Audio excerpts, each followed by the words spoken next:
Welcome back. Now, with International Women's Day just around the corner, we decided to highlight the stories of women challenging stereotypes, pushing boundaries, and pioneering in their respective fields. They are helping out, or rather put Kenya on the map in their respective spheres. And joining me now in studio is Muthoni Kimani, an award-winning show jumper. We'll hear more of what that is a bit later. And Margaret Nyamumbo joining us from New York, the founder of Kahawa 1893. You may have seen her recently in some clips from the popular TV show Shark Tank. Ladies, welcome. Let me begin with you, Muthoni.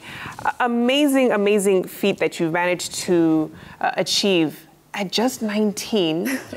When you think about equestrian sport here in Kenya, it's not as developed. It's true. So what got you into it, bearing that in mind? Well, definitely, I mean, starting off riding at a young age, especially from a riding school, I feel like that's what really got me going. But I do hope to improve the whole society with riding here in Kenya. And right. Yeah. And what was the training like, especially in the early stages for you? I mean, it wasn't easy. For some time, I didn't have a trainer, but then I got one, which was a really big thing for me at that time, and yeah. And there's also, you know, the cost element, because you're not talking about maybe a rally car where it can sit in a garage, it probably needs some service here and there, but a horse that needs to be fed and taken care of. So, you know, what kind of goes into that? A lot. Yeah. A lot, really. I mean, like, you see at the competitions, but then in the background, a lot goes in. I mean, from the staff and yeah. Yep, certainly. Margaret, let me come to you, because sticking on this subject of money, a lot more people know about you thanks to Shark Tank. You managed to get $350,000 of investment. That's roughly, what, 44 million Kenya shillings. You know, beyond the money, what did the platform do for you and your business, Kahawa 1893? Yeah, so we were able to get $350,000 from one of the Shark Tank investors who has a lot of expertise in the sector, in e-commerce and retail. So that expertise is going to be great for us as we look to develop a global African brand. There isn't a global African brand of coffee, even though the best coffee comes from Africa, comes from Kenya in particular. So that money is going to really help us build a brand and put African coffee on the map. You know, I want to speak more about your brand and how you started it. You know, you kind of put farmers at the center of the business. How has that model worked for you, and what's the impact been?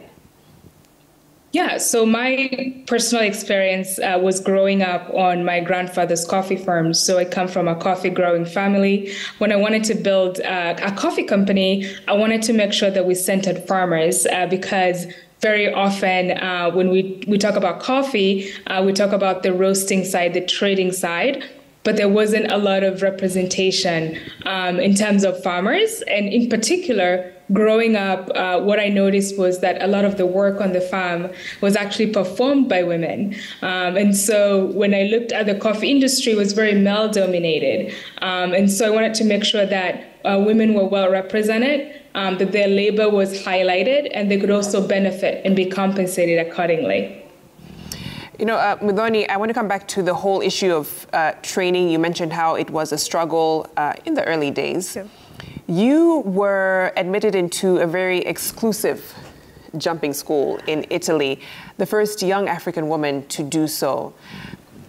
Again, you're 19 years old, and to be able to do this, to break racial and gender barriers, do you feel that pressure at times? Yes, I do, definitely. I mean, show jumping is a male-dominated sport. Yeah. I would definitely say that. And being the first African woman in this sport coming from Africa, I mean, it's a lot. I mean, the pressure is a lot from Kenya, but I take it in a positive way. And it helps me improve every single time I'm in the ring.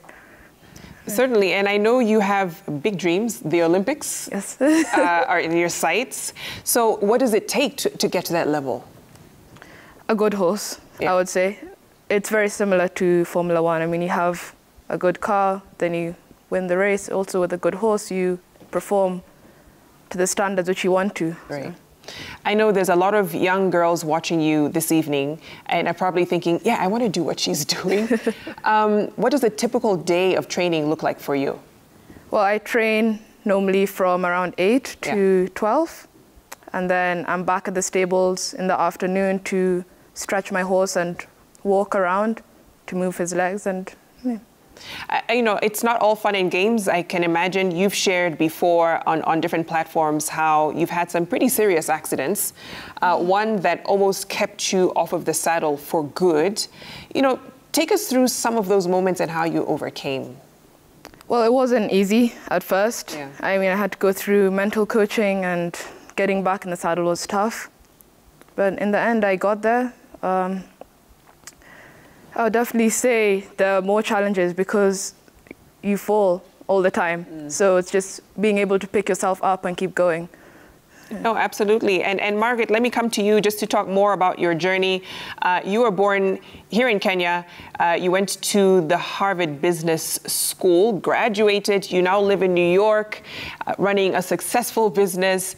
How has that journey been for you, and what are some key lessons that you've learned? It's been quite an interesting journey. I never expected to be running a coffee company. Growing up in Kenya, obviously my parents wanted me to be a professional, you know, be a doctor or a lawyer or a banker. So I ended up doing investment banking. So that transition from professional life, corporate America, into starting my own business was a big leap of faith. I believed it myself. And so one of the biggest lessons and takeaways is that, you know, you have to bet on yourself. And once you bet on yourself, you have to be able to inspire a team, inspire other people to be able to bet on you as well, financially, and also as team members to help realize the dream. You know, I'm curious because I'm a coffee drinker. Where can I get Kahawa 1893 here in Nairobi?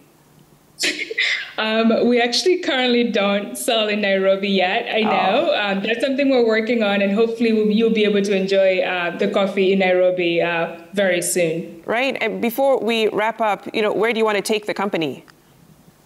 We want to build Kahawa 1893 to be a global African brand, especially a Kenyan brand that we can be proud of. The same way that we're very proud of Kenya Airways flying the flag high. I want Kahawa to be that brand that really shows, you know, the potential that we have as a nation to showcase our best to the world. Wonderful. And you're doing that quite well already, Margaret. Muthoni, last question goes to you. You won the FEI Against All Odds Award. What did that mean for you last November? So much. Yeah. Really so much. I mean, not only for myself, but I feel for my family and for the whole of Kenya. Yeah. It meant, I can't even say how much it meant. I mean, I was screaming when I heard about it, and to win it was something huge. No, definitely. And a word of advice you have to any young person watching you this evening? To never give up, to keep pushing, and to know that no matter what challenges you face, you'll always overcome. You just have to have faith in yourself and believe in yourself. And you are a living, breathing testament of that. Oh, thank you. Thank you so much, Muthoni and Margaret, for your time this evening. Hopefully your stories go on to inspire many more young Kenyans. Let's take a short break here on Citizen Weekend. Sports News is up next.